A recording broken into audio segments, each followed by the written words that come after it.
Skyline presents La baisse de Castro, Stendhal. Chapitre 1er. Le mélodrame nous a montré sur ce vent des brigands italiens du VIe siècle, et tant de gens ont parlé sans les connaître, que nous n'en avons maintenant les idées les plus fausses. On peut dire en général que ces brigands furent l'opposition contre les gouvernements atroces qui, en Italie, succédèrent aux républiques du Moyen-Âge. Le nouveau tyran fut d'ordinaire le citoyen le plus riche de la défunte république. Et, pour séduire le bas peuple, il ornait la ville d'églises magnifiques et de beaux tableaux, tels furent les Polontini de Ravenne, les Manfredi de Faenza, les Riareo d'Imola, les Cannes de Vérone, les Bentivogli de Bologne, les Visconti de Milan, et enfin les moins belliqueux et les plus hypocrites de tous, les Médici de Florence. Parmi les historiens, ces petits détails, aucun n'a osé raconter les empoisonnements et assassinats sans nombre ordonnés par la peur qui tourmentait ces petits tyrans. Ces graves historiens étaient à leur solde. Considérer que chacun de ces tyrans connaissait personnellement chacun des républicains dont il savait être exercé.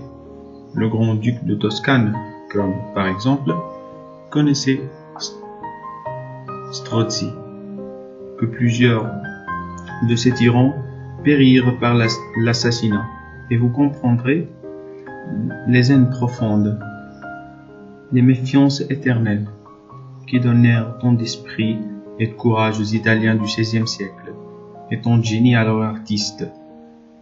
Vous verrez ces passions profondes empêcher la naissance de ce préjugé assez ridicule qu'on appelait l'honneur, du temps de Madame de Sévigné, et qui consiste surtout à sacrifier sa vie pour servir le maître dont on est le sujet et pour plaire aux dames.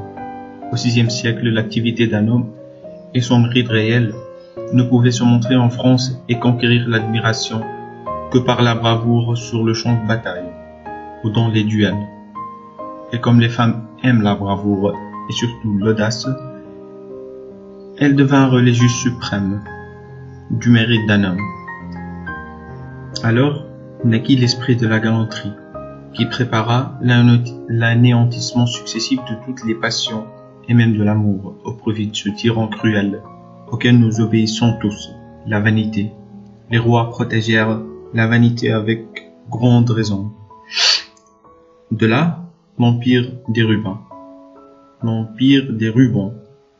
En Italie, un homme se distinguait par tous les genres de mérite, par les grands coups d'épée, comme par les découvertes dans les anciens manuscrits. Vous voyez Pétrarque, l'idole de son temps, et une femme du VIe siècle aimait un homme savant en grec autant, et plus qu'elle n'eût aimé un homme célèbre par la bravoure militaire. Alors on vit des passions et non pas l'habitude de la galanterie. Voilà la grande différence entre l'Italie et la France.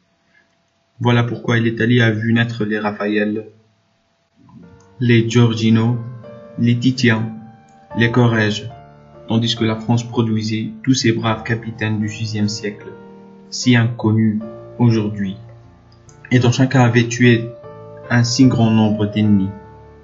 Je me demande pardon pour ces rudes vérités. Quoi qu'il en soit, les vengeances atroces et nécessaires des petits tyrans italiens du Moyen-Âge consignèrent aux brigands le cœur des peuples. On essaie les brigands quand ils volaient les chevaux, du blé, de l'argent et un mot, tout ce qui leur était nécessaire pour vivre. Mais au fond, le cœur des peuples était pour eux, et les filles du village préféraient tous les autres le jeune garçon qui, une fois dans la vie, avait été forcé d'andar à la macchia, c'est-à-dire de fuir dans les bois et de prendre refuge auprès des brigands à la suite de quelques actions trop imprudentes. De nos jours encore, tout le monde assumait à redoute la rencontre des brigands. Mais subissent-ils des châtiments? Chacun les plaint. C'est ce que peuple si fin, si moqueur, qui rit de tous les écrits publiés sous la censure de ses maîtres, fait sa lecture habituelle de petits poèmes qui racontent avec chaleur la vie des brigands les plus renommés. Ce qu'il trouve d'héroïque dans ces histoires ravit la fibre artiste qui vit toujours dans les basses classes.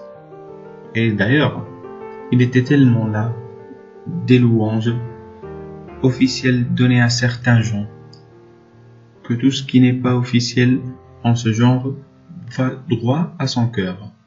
Il faut savoir que les bas peuples en Italie souffrent de certaines choses que le voyageur n'apercevait jamais. Vécut-il, disons, dans le pays, par exemple, il y a 15 ans, avant que la sagesse des gouvernements n'eût supprimé les brigands. Il n'était pas rare de voir certains de leur exploit punir les inquiétés des gouvernements de petites villes. Ces gouverneurs, magistrats absolus, dont la pays ne s'élève pas à plus 20 écus par mois, sont naturellement aux ordres de la famille la plus considérable du pays, qui, par ce moyen bien simple, opprime ses ennemis.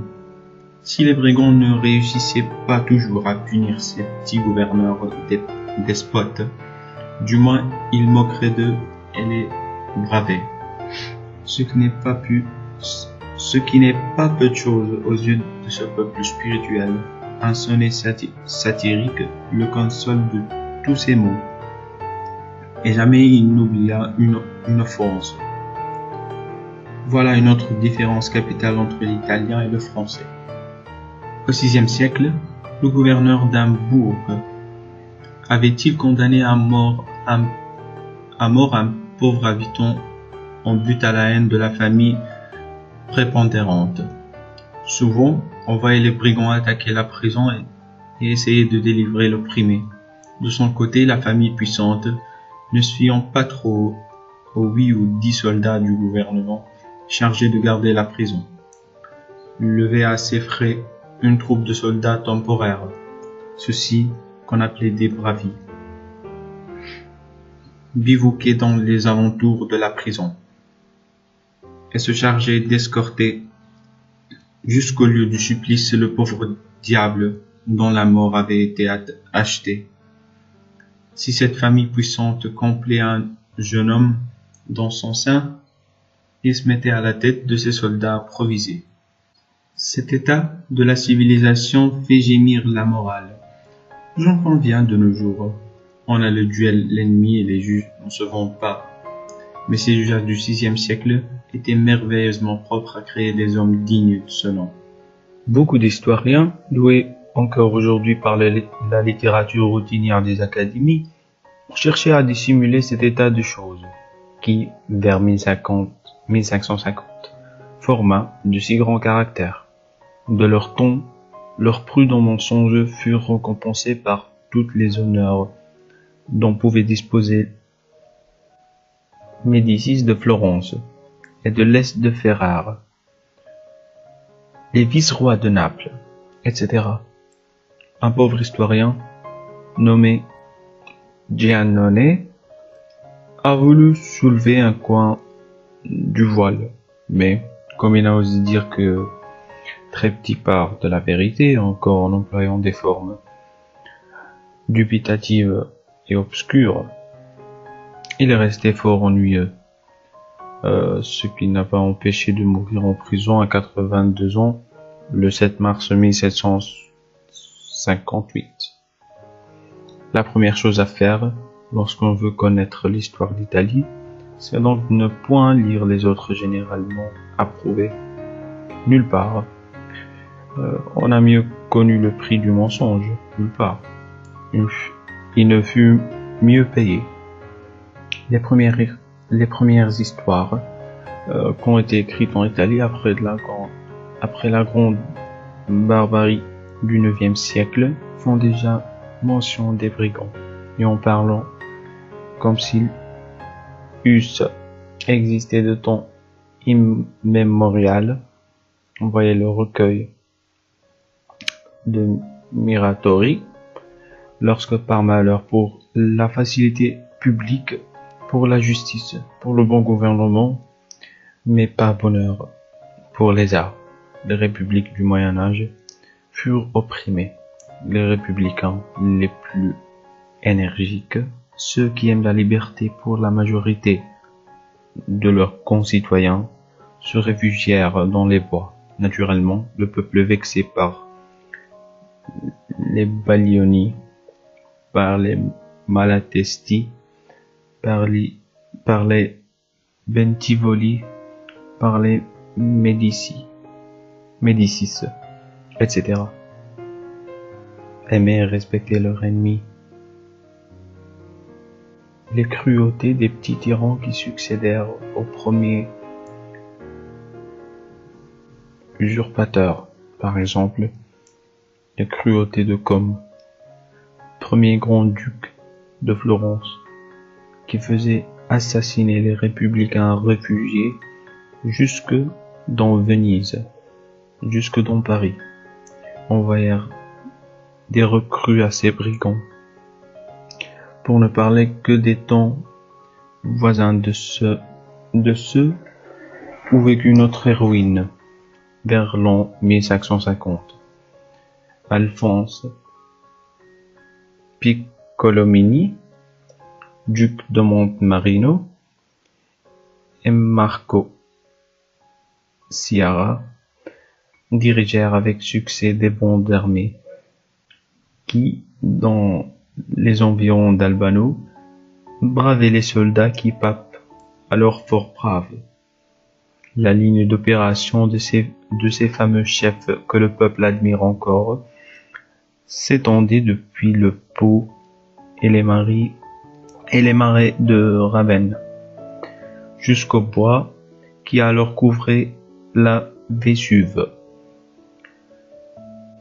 La forêt de la Fagiola, si célèbre par leurs exploits, située à 5 lieues de Rome, sur la route de Naples, était le quartier général de Ciara, qui, sous le pontificat de Grégoire, réunit quelquefois plusieurs milliers de soldats.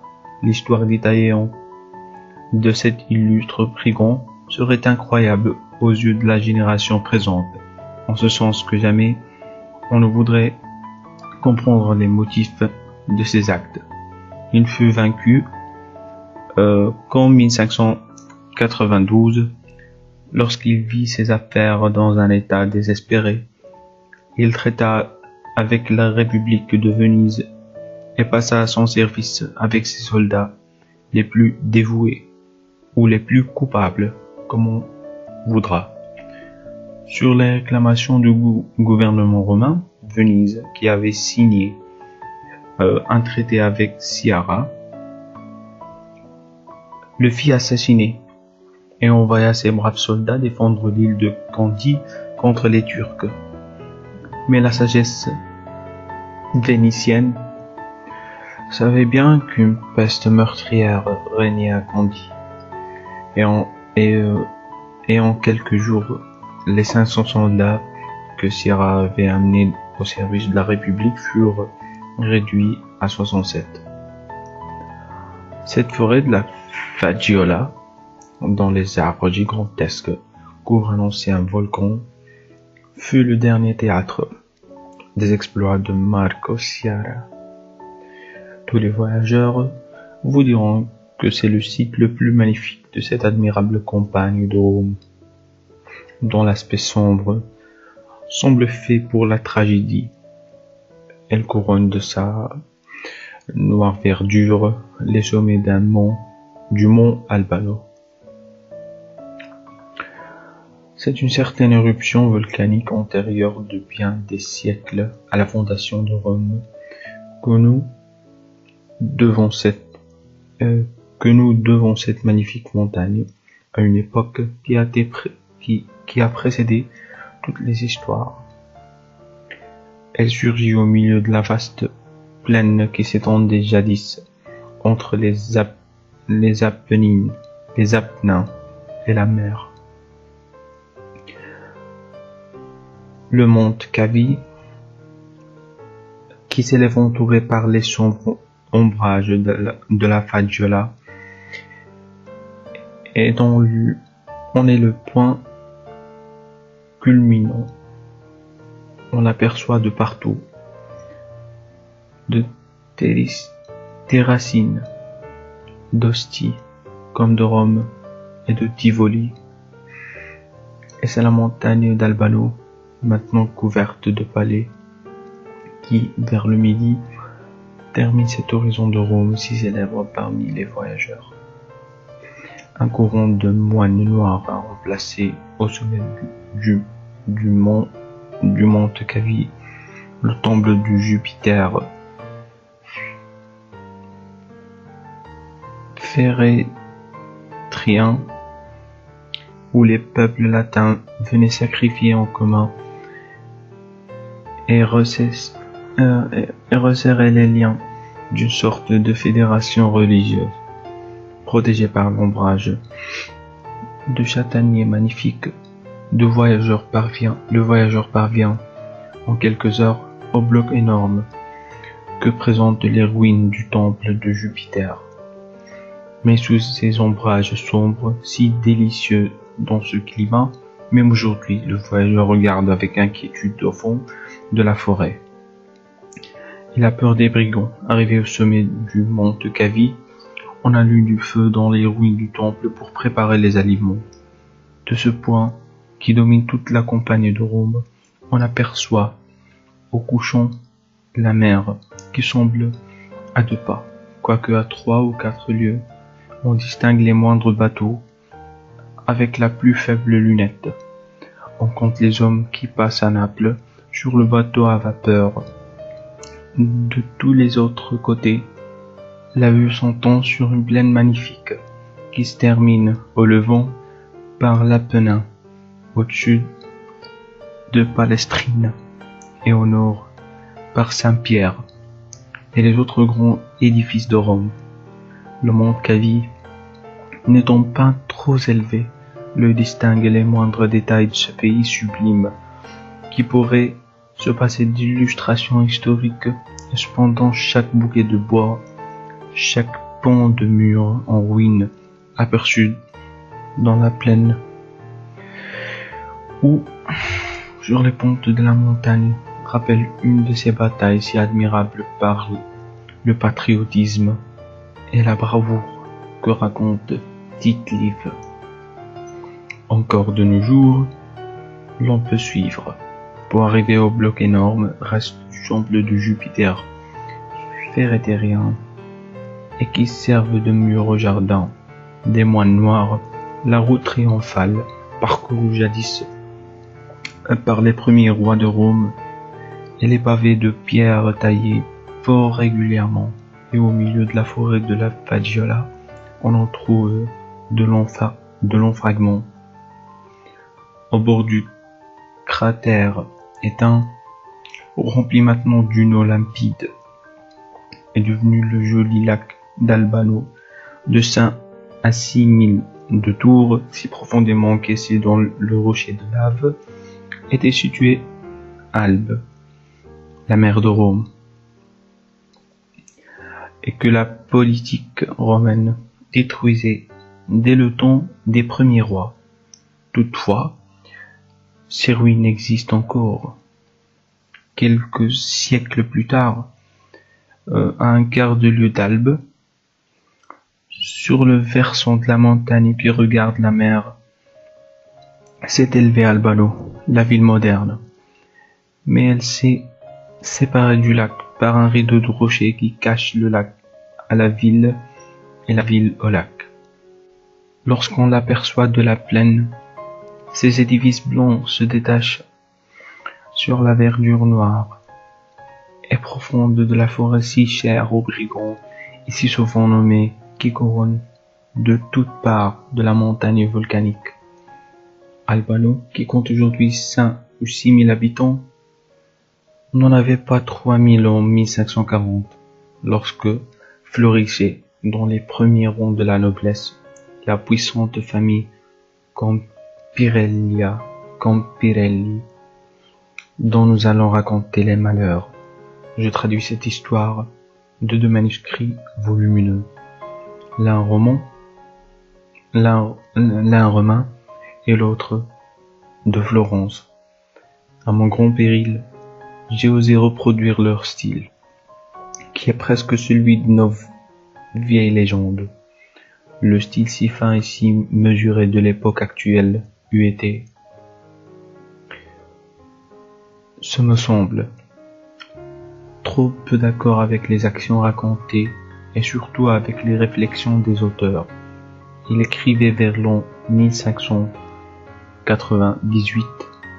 Je sollicite l'indulgence du lecteur, et pour eux et pour moi,